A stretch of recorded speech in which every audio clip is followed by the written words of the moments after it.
La fertilidad de la naturaleza, la idea es que la naturaleza es mucho más fértil, ¿sí? El potencial reproductivo de las especies es mucho mayor, ¿sí?, que la posibilidad o la tasa a la cual se renuevan los recursos, de modo tal que eso lleva a deducir un mecanismo de lo que llamaba Darwin lucha por la existencia. No es una lucha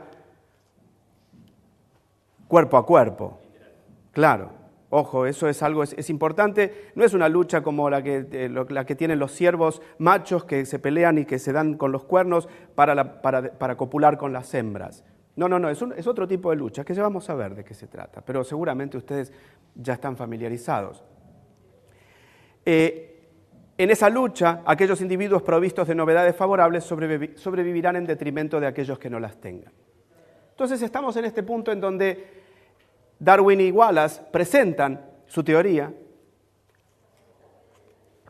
en la Sociedad Linneana de Londres, y acá vamos a dar, como decía este personaje entrañable que era Tato Bores en la tele hace muchos años, vamos a hacer un per saltum. Él utilizaba ese término que sacó de la justicia, ¿sí? Y vamos a saltar aproximadamente unos 60 años aproximadamente, que es el momento en el cual toda la información después de que Darwin y Wallace presentan su teoría, la mayor parte de los científicos, de los naturalistas de la época, se dedicaron básicamente a buscar evidencias en la naturaleza de la descendencia con modificación. Embriólogos, anatomistas comparados, fisiólogos, etólogos, todos buscaron evidencias en la naturaleza acerca de la evolución, de la transformación de las especies. ¿Qué pasó con los mecanismos? En este caso con la selección natural, la investigación sobre la importancia, la incidencia de la selección natural en la naturaleza, quedó bastante relegado por una razón muy simple, que es que en el momento en el cual Darwin y Wallace proponen su teoría, no hay un mecanismo, no se conoce cuál era el mecanismo de la herencia.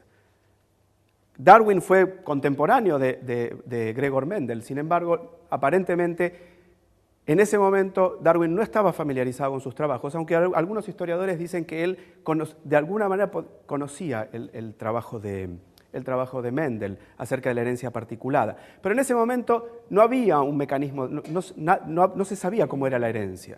Entonces Darwin abrazó la vieja teoría de la herencia de los caracteres adquiridos, ¿sí?, que fue en su momento propuesta por el antecesor de Darwin, que podemos considerarlo de alguna manera un antecesor de Darwin en la historia del pensamiento evolutivo, fue Lamarck.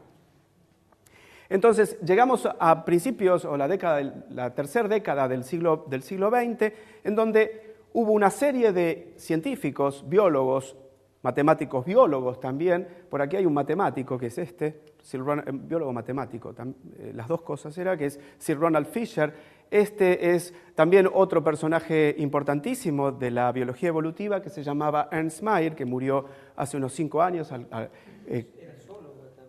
¿Quién? ¿Quién? Mayr, sí, ornitólogo. Y murió casi a los 100 años, yo creo que llegó a cumplir 100 años y murió cuando poco tiempo... Sí. Darwin. Ahora vamos a hablar de eso. Esa afirmación tiene su cosa, la vamos a comentar quizás. Pero la idea es que Ernst Mayr, ornitólogo de formación, él fue uno de los pilares de la teoría moderna de la evolución. ¿Sí? Lo que les comentaba es que murió... Me lo estoy moviendo, sí, perdón. Murió creo en 2005. Y justo pocos meses después, de hecho le estaban organizando un homenaje en una universidad del estado de California, y al cual él no pudo asistir, me parece, porque ya estaba enfermo, me parece. Este de aquí también es importante, es Theodosius Dobzhansky, que acuñó una frase importantísima, que es: nada tiene sentido si no es visto en biología, si no es visto a través del prisma de la evolución. Este de aquí es Sewell Wright, yo admiro profundamente a este señor, un genetista de poblaciones teórico que produjo una gran cantidad de información, una gran cantidad de desarrollos teóricos. Este es el paleontólogo de la biología evolutiva, que es George Gaylord Simpson.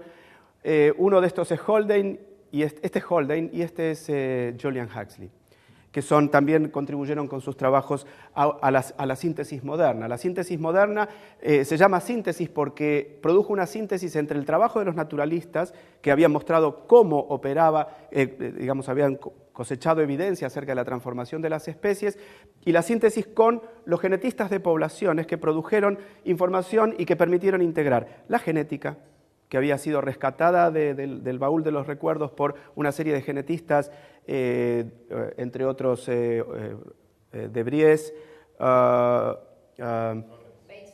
Bateson, Carnes, etc. Sí, que fue el grupo con el que estudió también el primer premio Nobel de Genética, que fue Morgan, que fue el que produjo el primer mapa genético.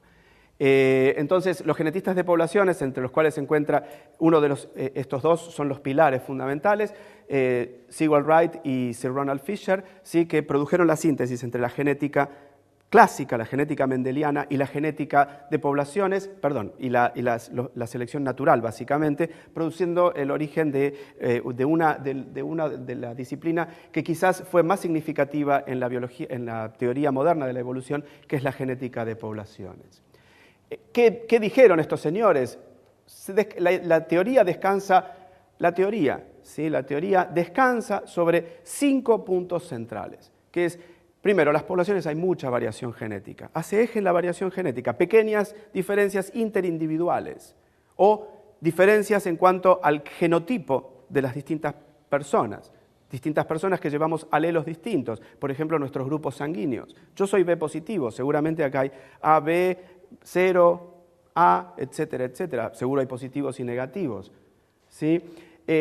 La evolución es el cambio de las frecuencias de esas variantes genéticas, alélicas. Por ejemplo, el cambio de las frecuencias de los grupos sanguíneos a lo largo del tiempo, ¿sí? Cómo cambiaron en las poblaciones humanas las frecuencias de esos grupos sanguíneos a lo largo del tiempo.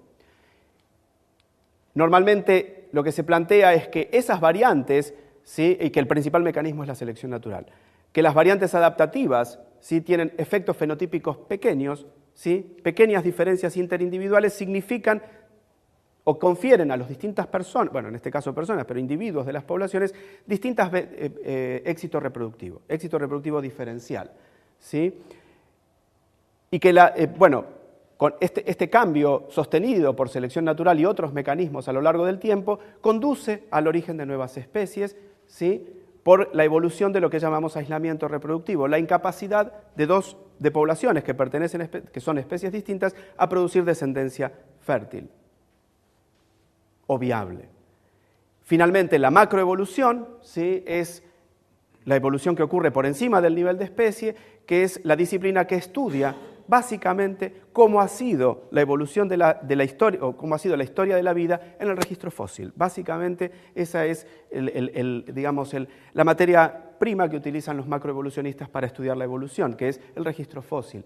¿Por qué marqué 3 en rojo? Porque fueron los 3 puntos que fueron criticados a lo largo del tiempo. Esto generó la primera controversia en biología evolutiva acerca de cuál es el significado adaptativo, evolutivo de la variación. Si la variación es adaptativa en el sentido de que las distintas variantes, el ser más alto, más petizo, el ser más gordo, más flaco, el tener distintas contexturas, distinto color de pelo, etcétera, etcétera, ¿está relacionado con éxito reproductivo diferencial o no? ¿O es desde el punto de vista de la adaptación al ambiente neutro? Eso generó en este caso,